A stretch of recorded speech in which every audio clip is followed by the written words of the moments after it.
Hola, hola, buen día, buena noche. Vamos a revisar a los ribosomas. Esta es la segunda parte de su charla y nos vamos a centrar en su origen.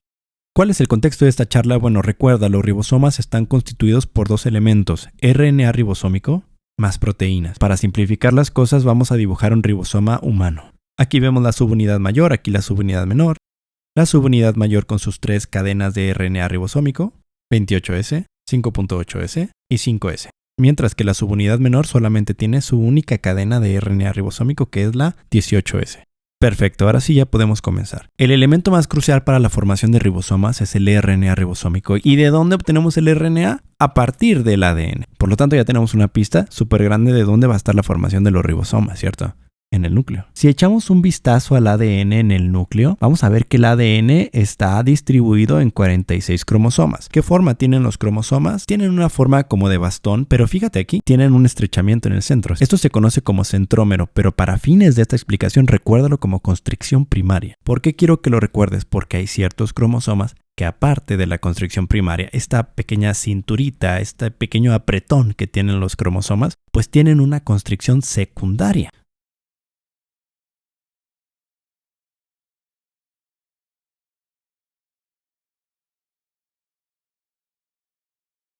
No todos los cromosomas van a tener constricción secundaria, pero te voy a decir algunos que sí. 13, 14, 15, 21 y 22. Estos cromosomas se caracterizan por varias cosas, pero entre ellas es por la posibilidad de tener estas constricciones secundarias. ¿Cuál es la finalidad de conocer estas constricciones secundarias? Bueno, justo ahí se encuentra un ADN muy importante. Es un ADN que nos puede servir para formar RNA ribosómico. Ese ADN tan especial solamente lo vamos a encontrar en estos 5 cromosomas que hemos mencionado. El ADN de esta región que nos sirve para formar RNA ribosómico tiene un nombre específico, región organizadora nucleolar, para los compas RON. Recapitulando, los cromosomas 13, 14, 15, 21 y 22 pueden fabricar RNA ribosómico porque tienen regiones RON, que son ADN, que si los utilizamos, que si los transcribimos, nos van a producir RNA ribosómico. Dejando esto claro, podemos continuar. Aquí te estoy poniendo los límites de una célula, en su interior los límites del núcleo. Tratemos de buscar estos cromosomas 13, 14, 15, 21 y 22 al interior del núcleo. Para simplificarlo, solamente voy a dibujar uno de estos cromosomas. ¿Y es válido esta simplificación? Sí, claro que sí. ¿Por qué? Porque los RON son exactamente iguales en los 5 cromosomas. No hay variaciones. Los RON, estas regiones organizadoras nucleolares, son exactamente iguales en cualquiera de estos 5 cromosomas. Con que una de estas regiones esté bien, podemos fabricar ARN ribosómico. ¿Sí? Son copias exactas. El cromosoma que está ahí en el núcleo, imagínate que es cualquiera de los 5. Un error sería pensar que los cromosomas siempre se ven así dentro del núcleo. Y la verdad es que no. Los cromosomas gran parte del tiempo se encuentran desenrollados. Entonces, en lugar de ver esa estructura tan bonita, tan entendible, vamos a ver como una especie de maraña de hilos de ADN. Con el cromosoma así distendido, es muy difícil identificar sus segmentos, es muy difícil identificar la constricción primaria, la constricción secundaria, esos elementos que acabamos de mencionar. Entonces, ¿dónde se ubicaría el RON? Si nos acercamos, una parte de este ADN va a tener alrededor una especie como de nube oscura, algo más o menos así. Te adelanto, esta región que se ve más oscura es producto de que el RON se está transcribiendo. ¿Y por qué se ve de este tono? Bueno, se ve de este tono porque se está transcribiendo en demasía, ¿ok? Es un segmento que se está utilizando muchísimo y aparte, en esta región hay unas proteínas afines al RON. Y hay unas proteínas que buscan estar cerca de este segmento de ADN. ¿Cómo deberías de haber conocido este segmento en tu facultad? Como nucleolo. La idea es la siguiente. Dentro del núcleo, la parte que esté más oscura, esa parte ten por seguro que es el nucleolo. Este nucleolo es la fábrica de ribosomas. Te voy a marcar esquemáticamente aquí las regiones de ADN que serían los RON. Aquí mismo dentro de este nucleolo, los RON se transcriben a RNA ribosómico. Voy a poner este RNA emergiendo de estos RON de color azul.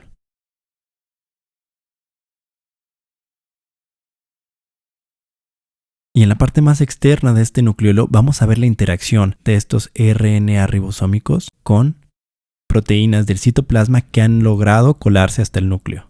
Esta es la conformación del nucleolo. En el centro encontramos los RON, que es material genético, es ADN. Poco más hacia el exterior encontramos los RNA ribosómicos.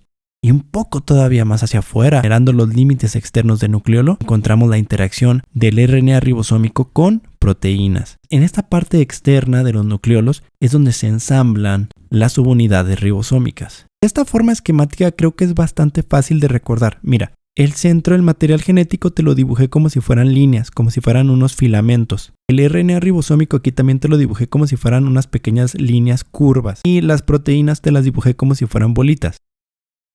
Pasemos a la nomenclatura. La porción central del nucleolo, que está constituida por estas fibras de ADN, estas fibras de RON, se va a conocer como componente fibrilar. La porción intermedia, que está constituida por fibras de RNA ribosómico, se van a conocer como componente denso fibrilar. La porción externa del nucleolo, donde está la interacción entre RNA ribosómicos y proteínas, lo vamos a conocer como región granular, que es finalmente donde se ensamblan las subunidades tanto mayor como menor de los ribosomas. De hecho, te voy a poner aquí unas subunidades de color rosa en la parte granular de este nucleolo. ¿Qué pasa con estas subunidades recién creadas? Estas subunidades necesitan dejar el núcleo y viajar hasta el citoplasma. Esto tiene varias razones, pero una de las razones más importantes es que las subunidades recién creadas necesitan madurar, necesitan un proceso de maduración. Una vez que culminan este trayecto y esta maduración, ya pueden comenzar a trabajar. Y es cuando se unen subunidades mayores y menores para fabricar proteínas. Estos ribosomas que ya fabrican proteínas tienen dos posibles destinos. Se pueden quedar en el citoplasma, flotando de forma libre, o pueden ser secuestrados y anclados al retículo endoplásmico rugoso.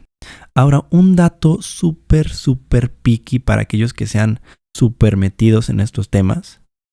Como hemos dicho, todos los RNA ribosómicos necesarios para construir un ribosoma los estamos obteniendo a través de la transcripción de estas regiones organizadoras nucleolares.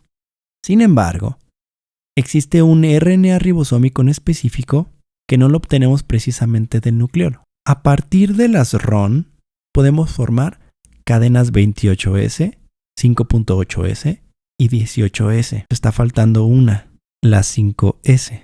Esta última cadena se obtiene de otras regiones del genoma. No viene incluida en las RON. Bueno, del lado izquierdo tenemos al ribosoma recién formado.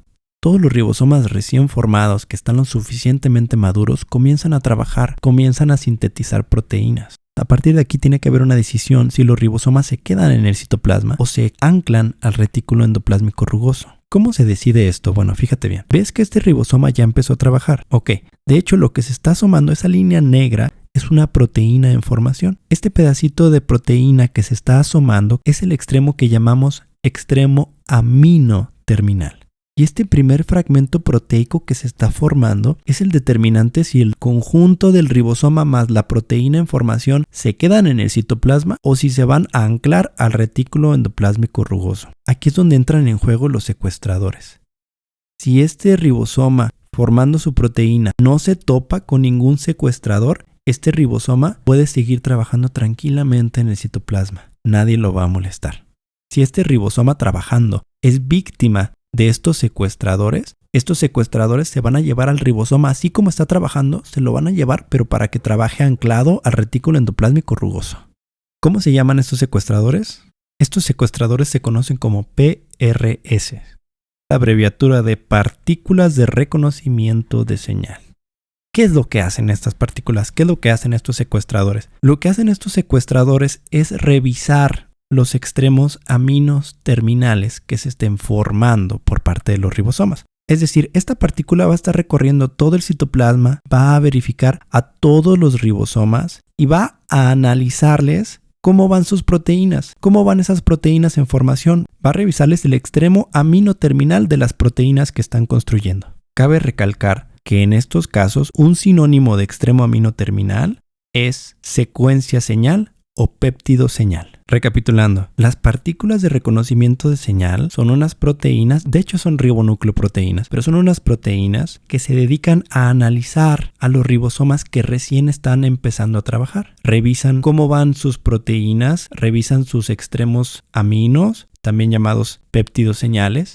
Entonces, si la partícula de reconocimiento de señal reconoce una secuencia que le sea afín, tanto el ribosoma como la proteína en formación van a ser secuestradas y van a ser ancladas al retículo endoplásmico rugoso. Todo esto se anclaría al retículo endoplásmico rugoso, únicamente si la secuencia señal es captada por una partícula de reconocimiento de señal. Si no, el ribosoma se va a quedar en el citoplasma viviendo a gusto. ¿Y para qué queremos que los ribosomas se peguen al retículo endoplásmico rugoso? ¿Cuál es la finalidad? La finalidad es que si nosotros pegamos los ribosomas al retículo endoplásmico rugoso, se abren estos túneles que llamamos traslocones. Y eso permite que las proteínas que se estén formando por parte del ribosoma también ingresen al interior del retículo endoplásmico rugoso. Otro suceso posible es que se atoren de cierta forma en este traslocón y que las proteínas se queden formando parte de la membrana del retículo endoplásmico rugoso. Ya veremos después, también tiene sus funciones. Para concluir, podemos decir que los ribosomas los encontramos en dos sitios principales, de forma libre en el citoplasma y anclados. Y esto tiene su razón de ser, no es algo al azar. Depende de la proteína que esté generando el ribosoma, es dónde vamos a dejar ese ribosoma. Si ese ribosoma está fabricando proteínas que me aportan al retículo endoplásmico, o al aparato de Golgi, o a los lisosomas, o a las membranas, o fabrica proteínas que van a salir fuera de la célula, entonces a nosotros nos conviene colocar a ese ribosoma en el retículo endoplásmico rugoso. Ahora, si ese ribosoma yo veo que está fabricando proteínas que son más factibles de que se queden en el citosol, que vayan al núcleo, que vayan a las mitocondrias o que vayan a los peroxisomas, entonces nosotros acomodamos a ese ribosoma y lo dejamos libre en el citosol. Con esto concluimos la clase de hoy con detalles más técnicos que en otros videos. Lo consideraba necesario, lo viví como estudiante de medicina, que a veces hay dudas que parecen muy profundas o muy bobas y no te permiten avanzar. Si llegaron al final de este video, les pido que escriban ahí en los comentarios qué les pareció el video, si lo entendieron, si agregarían otra cosa, etc. Seguimos en comunicación, que tengan muy buen día o muy buena noche.